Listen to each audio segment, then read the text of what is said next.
Welcome to Formation Matters. This is your host, Father Nicholas. Thanks for joining.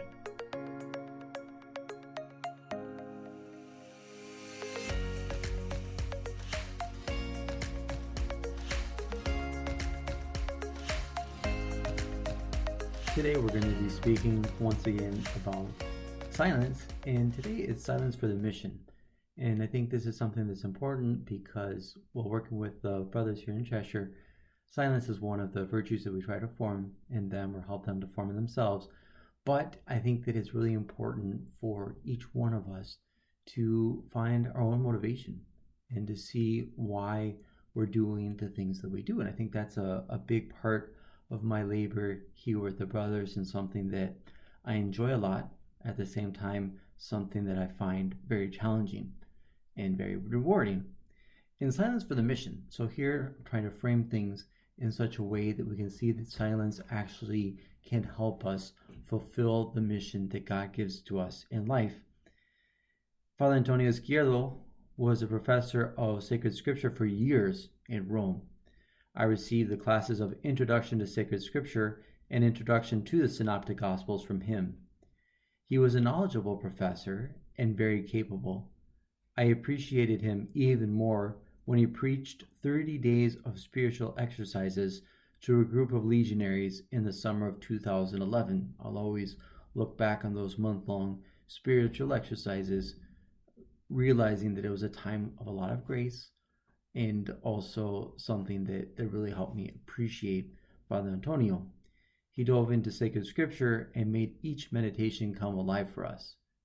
I remember particularly one meditation that he gave on the secret life, the hidden life of Jesus, and he talked about Jesus leaving home, getting ready for his mission, and he talked about him going and saying goodbye to the man, the rabbi in charge of the local synagogue. Afterwards, the different brothers that were on the retreat commented that we had never imagined that particular evangelical scene. He lived out for us what it meant to be a legionary of Christ with a contemplative spirit. As legionaries, we like to say that we're contemplative and evangelizing. And Father Antonio is somebody who definitely lived that out for me. Priests speak a lot. We are preachers of the word. I even remember once meeting with a couple in the south of Germany, and they told me, "Do you want to be a priest just so that when you talk, people have to listen?" Not exactly the case, but it did leave me some food for thought. And as priests, we also throw in a lot of our own words along the way. It's not just sacred scripture. We can be teachers, counselors, spiritual directors, and apostolate directors. Words are an important means for our apostolate. The heavy investment in words requires a similar investment in silence. This is something that I learned from Father Antonio. So first, I'd like to look at silence and reflection. Silence helps us form a reflective soul. We're used to hurrying from one activity to the next without taking much pause to think. Silence helps us slow the motors of the body and warm up the motor of the mind. Things come into awareness that were unnoticed previously. If you ever had the feeling that your words outraced your thoughts, well, a little bit of silence might be helpful there. Often we try to ignore the value of silence for reflection. We want to think that we are good at multitasking, but frankly, we are not. If we can focus our attention on one problem, we are much more capable of finding an appropriate solution. Focus does not mean saying yes. It means saying no. That's a quote from Steve Jobs. To focus means, among other things, saying no to the distractions that try to run our lives. Saying yes to silence is a great way to jumpstart our capacity for deep work. It is those who concentrate on but one thing at a time who advance in this world. This is a quote from Ogmandino, who wrote The Greatest Salesman in the World. This capacity for concentration is also related to building up a habit of silence. Silence can help make a person more emotionally mature and stable, since he is able to look in on himself when things get tough. He can manage his emotions more efficiently because he controls his tongue and his thoughts. So here we have silence leading to reflection. Second place, I'd like to recognize God's action in our lives. Silence is a powerful tool to help us recognize God's action in our lives. God is constantly at work, but we do not always recognize His hand's presence in our day-to-day. This is a habit that can be improved upon constantly. Every gain you achieve is thanks to God's grace.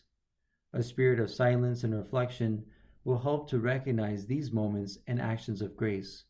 It will give you a more realistic outlook on life, since you will see the true causes behind what is happening. Do you thank God for a good night's sleep? When you have a good day at work, do you raise your mind to God and thank Him for helping you? Silence is a great backdrop for seeing the action of God in our lives. We have to get used to seeing it. It is like learning to watch hockey. You have to get used to following the puck. When the Russian cosmonaut Yuri Gagarin, the first man in space, arrived to orbit, he said famously, "I looked and looked and looked, but didn't see God." The American astronaut John Glenn returned to Earth after orbiting 3 times and said, "I saw God everywhere." It is often a question of perspective, and silence helps us to see life in the proper perspective. So silence helps us to recognize God's action in our lives. And finally, I'd like to reflect on recognizing His action in our apostolate. Doing apostolate, or what we could call bringing others to Christ, is one of the most rewarding and at the same time difficult tasks that exists. It takes a lot of focus, effort, and personal dedication to develop the art of the apostolate. Many skills can be learned, but the most important aspect will always be God's intervention. Especially for those involved in apostolate during various years, it is important to recognize the hand of God at work. Otherwise, it is easy to succumb to the temptation of thinking that all our efforts have been in vain. Mother Teresa said once famously, "God does not call us to be successful, but to be faithful."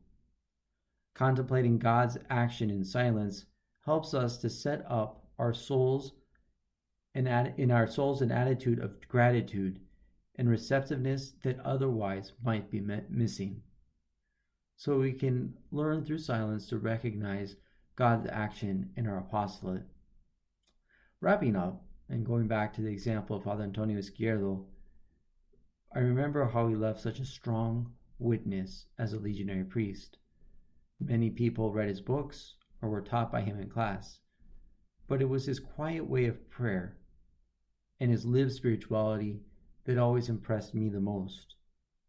The best words are born in silence. The most peaceful lives have long periods of silence. So today, hopefully, we've been able to see how silence can help prepare us for the mission. And we see that intimate relationship that silence plays specifically with a spirit of mission. And before I go, I'd like to leave you a few questions for your own thought and reflection. First, how is your ability to focus? Right? Focus is something very important for the mission. We have to think of the great things that we want to do for God. Well, that focus a lot of times is going to be helped by a habit of silence. Number 2, how often do you recognize the presence of God in your day-to-day life? Just moving from one activity to the next. Are you aware of how God is present? And number 3, do you recognize the hand of God in your apostolic endeavors? It's important to get to know how God is working in everything that we do. Hope you enjoyed today's content. Please like, subscribe, and leave a comment, leave a little review. That would be great. You can also subscribe to my other material. I'm looking forward to be producing more similar material in the future. And thank you so much for listening. It really is very special for me to be able to get the word out. And may God bless you, and may you have a wonderful day.